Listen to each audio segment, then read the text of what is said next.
do while loop, and conditional operators. In today's video, we want to discuss for loop in JavaScript.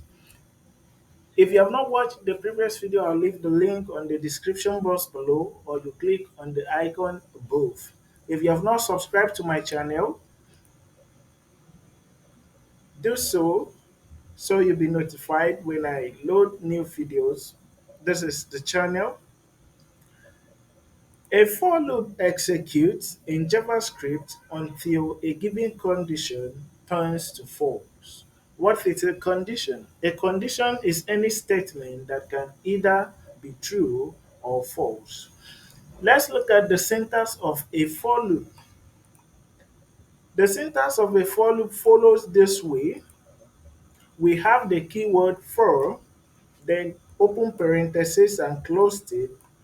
Inside the parentheses, we have the initialization aspect of the loop, which is the first thing separated by a semicolon, and we have the condition, condition expression, the condition to be checked each time the loop executes. Then we have the increment expression. Inside it, we now have a real statement, which is what we want the loop to do each time this condition turns to true. And I've said earlier before now that a loop executes until these specific conditions in this place turns to false before it will break out of the loop. So how does a loop execute? First of all, before a loop executes, it has to check the condition whether it's true or false.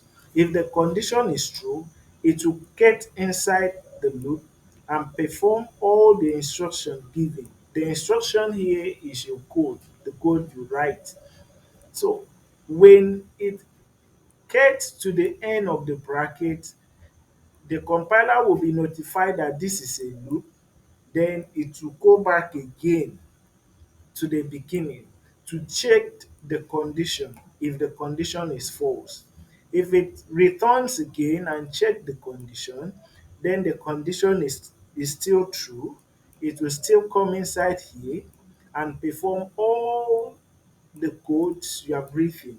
In this case, is the statement, and now hit on the this curly brace again, the ending part.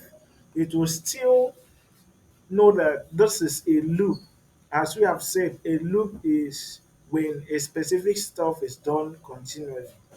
So it will still go back again to check if this specific condition is true. So this is the execution of loops. When this condition is true, it will stop doing anything inside the loop. Okay, now let's go into the code and see how it works in proper. If you have not subscribed to our channel, please do so. Subscribe to our channel, drop a comment. If you have a specific video you need from us, you can drop it on the comment section below. Okay, this is for loop. We use the keyword for. If you're using Visual Studio Code, when once you type for, you have these options. If you have not installed Visual Studio Code, I have a video that will guide you through the installations of Visual Studio Code. When you get this for, you click the second one with the square bracket at the side. It's going to give you all the syntax up. Now, this syntax now, let me zoom it in a little. This syntax, this first section, as we have said here, is the initialization aspect of the loop. That means you initialize this variable and give it a name. You can give it any name here. So let's just call it num. Let's call it num num like so. Okay. Now, if you call this num, right? In this second section, is the expression, as we have said, this section, the expression, the condition actually, which this loop will check at every point of execution to see if it is true or false. Then the condition will be attached to, is always attached to this initialization of it, because you use this to check if a certain stuff is true or is false. So if this condition is true, everything inside here will keep on working. So in this case, it's going to be num. Since we have initialized this to be num, we're going to use it num less than. In this case, let's just say 10 less than 10. If num is less than 10, right? Okay, this is now the condition. If you don't know how to use this operator, I've done a comprehensive video on it on my channel. You can get there and you will understand how it works. So if num is less than 10, we want to add 1 to num. So I'll just get num plus plus. This section, as we have seen here, is the increment or decrement expression. You can either increment this or decrement this. How does it work? Now, you initialized a num equals to 0. Num is 0. So you are indirectly saying if 0 is less than 10, right? You're going to say you should add 1 to 0 at every point in time 0 is less than 10, after doing everything inside this block of code. Okay, but now we can see that this condition, right? Will this condition be true or false? Did you get the answer? Okay, let's do it together. Now, num is less than 10. What is num? Num is 0. So you're saying 0 less than 10. Is 0 less than 10? Yes, 0 is less than 10. 0 is less than 10. So this is true. 0 is less than 10. If 0 is not less than 10, it's going to return false. So I'm just going to log this inside here. So you will see what it will return. 0 less than 10. Our log is 0 less than 10, right? Which is none, right? If I say 0, don't be confused because I'm indirectly referring to num. So anywhere you see num, you should bear in mind that num is 0. Okay, so when once this is set up, right? Let me do away with this first. If we launch this on the browser, I'm going to open it with browser. I'm using live chat. So if you don't have live chat, how you can run this on the browser is I've created index .html file here. If you have not watched this section, you you can get the video, the beginning of this video, that's number one, from the channel there. So you can just, if you don't have a live chat installed on your VS Code, you can either install it by going to extension and type live server, rather live server. So you get this, I've installed the live server already, and that's what I'm using. If you don't have live server, you can install it here, live server. Okay, but if you don't want to use live server, another way you can run this your index.html file is to click on come to this run, can come to run without debug. It's going to run it on the browser for you. Or you right click on the index.html file, then copy the path and paste it in your browser. It's going to load it for you. Okay, so now let's check the file just opened, which is this index.html file. Okay, the file just opened now. So let's go to the console, open inspect, right click and open the inspect. So we have this open. So let's go to the console. You can see that we have true, right? True, because this is true. Num is less than 10. 0 is less than 10. So it's true. So if this is 10, you're going to say that we're going to have false. Rather, okay, if we go there, we reload this, it's false. So this will not execute because it's automatically false. When this condition is false, any code in between this block that's inside here will not execute, right? So that's why this did not execute. Okay, so now we know what our condition is. So this loop is dependent on this condition, right? On the condition expression. Okay, so what can we likely do? Let's just say if this, if num is less than 10, let's print out the index, as in the number of times. Let's print out 1, 0 to 9. So we can just say print num. Remember that we said num plus plus. This means that when once this condition is true, right? This particular line of code will execute. Sorry, console.log, console.log rather. This specific line of code will execute, right? Then 1 will be added to this number. Number plus plus will increment number by 1 after this code has executed, right? Okay, just bear it in mind that after this code is executed, when this condition is true, this code will execute first before this number. 1 will be added to number. So the first execution, number was going to be 0, right? So let's check it out.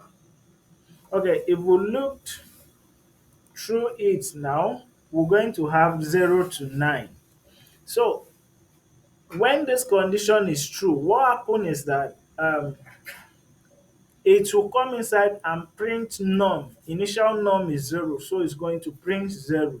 Then add 1 to num and see that this is a loop. It will go back again and go and check. At this time, num is 1 because 1 has been added. Then it will now check the condition. Num, which is 1 the second time, is num, which is 1 the second time, less than 10. True. 1 is less than 10. That will give us true, right? So it's going to come inside again and print num, which is 1 the second time. Then it will add 1 again. So it's going to be 1 plus 1, which is 2. When it bounces here, it's going to see that this is a loop, right? It's going to come back at this time. Num is 2. Remember, this is the third time. Num is 2. So it's going to check is 2 less than 10. Yes, 2 is less than 10. It's going to come inside and print the 2. Just like so till we get to 9.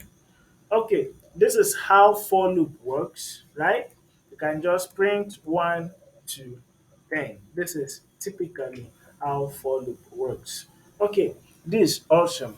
Now, you might be thinking, where will you be able to use for loop in program? In programming, there's no how you can escape for loop. You're going to make use of for loop in many ways, right? There are many other types of loops, like for each loop, which is this syntax. We have for of, which is this, and we have for in, which is this. All of them, you can use them, but they have their own area of specialization. As we continue um, in these serials, we'll touch all of them when we enter objects.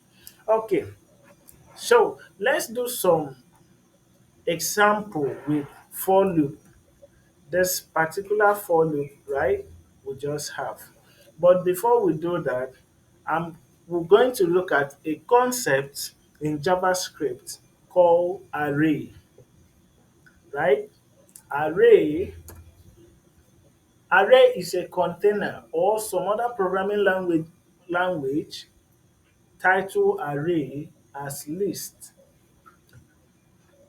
But in JavaScript, we call it array. Array is like a container that contains many variables.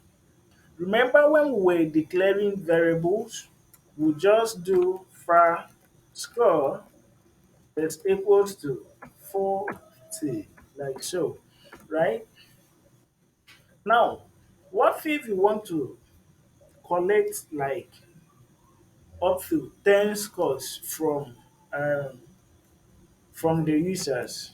One way you can do that is by declaring scores as many as possible, up to 10, like score 1 equals to 45, score 2 equals to 80, just like that till up to 10. Okay, what if in a situation that you don't know how many numbers of scores, right, a specific user will enter? For example, you build a system whereby a student can calculate his or her grade. In this aspect, you will not know exactly which students want to calculate the grade. Some students are maybe in year one, some maybe in final year. They offer different courses and different number of courses. So at this point, you will not know exactly course each specific person want to enter. So to solve this problem, array can give you the room to accommodate as many numbers as possible. So for instance, like this, array is just like a container like this, just like a container this way, that can have partitions like so, have partitions for storing data. So each of the partition is being accessed through what we call index. This partition is being counted from 0, 1, 2, 3, and 4, each of the partition, like so. Now, as we declare variables, we always give it a name. Instead of declaring too many scores, we can just have one score. Let's just say var scores. Now, we can have so many partitions of storing scores depending on the number of scores the user inputting. So to declare an array, you give it a name, a reference names, like just defining a variable array, and you have a square bracket like so. By this, automatically the compiler will know that this is an array. So we can just key in some scores as many as we want, like 80, separate it with a comma, 50, 60, 70, 75, and so on, right? Remember to separate it with a comma, right?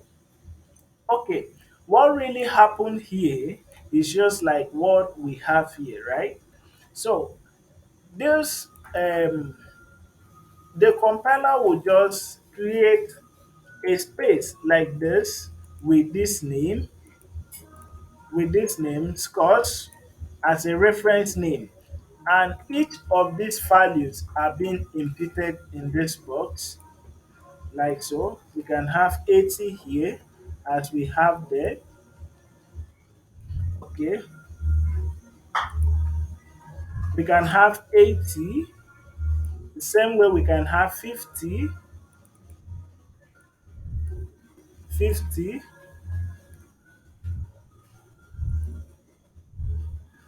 Okay, we can have 50, also have many other like so, right? Now, if we want to access any of these values inside this array, let me just duplicate this to complete it. Okay.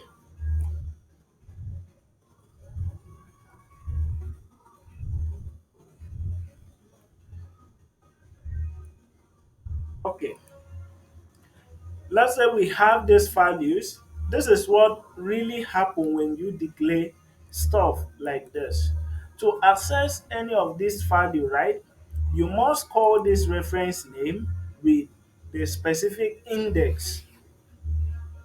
That's how you can access this. For instance, what we have declared here, to have access to 80, you must call, let's just console log it, console.log. We must call this name scores. Let me do away with this. We must call scores, right? Like so, with square brackets. And now we enter the index, right? Computer start counting from 0 but not 1. So this first one, the index is 0, 1, 2, 3, 4. So if we want to access 50, we will now enter 1 on the square bracket, right? Which is the name, this is the name of the array, followed by square bracket and the index. This is known as index, the one you enter. So all those things we type here, this is what we call index. All these things are known as index. Okay, let me just label it. So this is index. So to access any of these variables, you must call the reference name of the array and the index number. The index is always a number. So if we run this code now, go back to the web, we see we have 50, which is at index 1. If we want to access 70, how are we going to do it? You can try it out. Okay, let's do it together. This will be 0, 1, 2, 3. So we'll enter 3 here. We're going to have 70 straight away. This is how to access the element of the array in JavaScript. If I want to remove or replace, if I want to replace 70, which is index 3, in that same way, I'm still going to do scores bracket 1 bracket the index number I want to replace, right? In this case 3. Then I have to assign it a new value. Let me just say 25 for now, right? So if we go back to access this element at this index, we're going to have 25 automatically, right? Okay, this is a message. Now, you can do so many things with this array by calling the name. If I call scores dot with a dot notation, sorry, with a dot notation dot, you're going to see so many methods you can do, so many things you can do, methods that have been written here which you can use to manipulate this array. Some of the methods are concatenate, which allows you to join two arrays together, right? Some are copy within. You can copy the array from a specific index to a specific index. You can do so many things. You can do for each is going to display element of it, of the array, and so many things. Okay, so let's just do some of them. One of the things I will discuss about is there's a method pop and push. A pop method in an array remove the last element from an array and return it. So if I use scores.pop, it will automatically remove the last element unless you specify an index. So if I do dot pop, and access the array again, we're going to have a different value, right? We're going to have a different value from the array, right?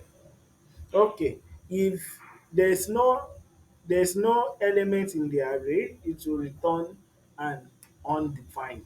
Then scores dot push, there's another one, scores dot push is going to add element to the array. You can add entire element, like if I want to add so another element to this array, I can just do scores dot push 56 like so.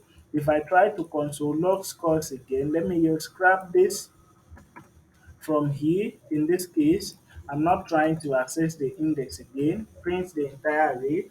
You can see that 56 is added to the end of the array, right? 56 is added to the end of the array, right? Okay, 56 is added. Let me remove this because if you do pop, right, it's going to remove the last element, which is 75. Scores.pop will remove the last element from the array, right? And last element in this case is 75. Let me remove this, right? Is 75. If you check, there's no 75 again here. We only have 70. That means it has removed the last element from the array. I'll comment it out. But scores.push is going to add elements to the array 56, which will now enter the element we want to add. It can be an array or a single element. So if we want to include an array, we just have square bracket. We now specify the list of the array straight away. Or you can just define the array anywhere and now append it there. Okay, so if we check now, you see that we have another array appended to this array. If we expand it, you see that we have array inside array, right? But if we don't want it that way, we can remove this curly brace or square bracket rather. We're going to have the full array number added to the entire array. So this is how array works. Now, how can we work with array? If you want to access individual element of the array I've said before, you need to call the reference number with square bracket and specify the index of the array. What if you want to list all the elements of the array, or you are given a task to add 10 across all the elements of the array, right? You're going to access the individual elements in the array and add them. So one of the way is calling them with index. But this is where for loop comes in to help you to access individual elements with just few lines of code, and you can do that. Now we can go through all this entire array using the for loop we just finished. Let's see how that goes. If we define our for loop, we say for, right? Remember that we discussed for loop and talks about the index, and we also talks about index in this specific array. So this specific declaration and initialization stand for the index of this specific array. So if we start the index from 0, that means it's going to get the first element, right? Okay, so if we say let index equals to 0, you can name the index anything you want. It doesn't matter. If we say index equals to 0, index less than this array, which is the scores dot length. Dot length, scores dot length will return the size of the array. Let me console log it. Console dot log. Scores.length is one of the method you can use here.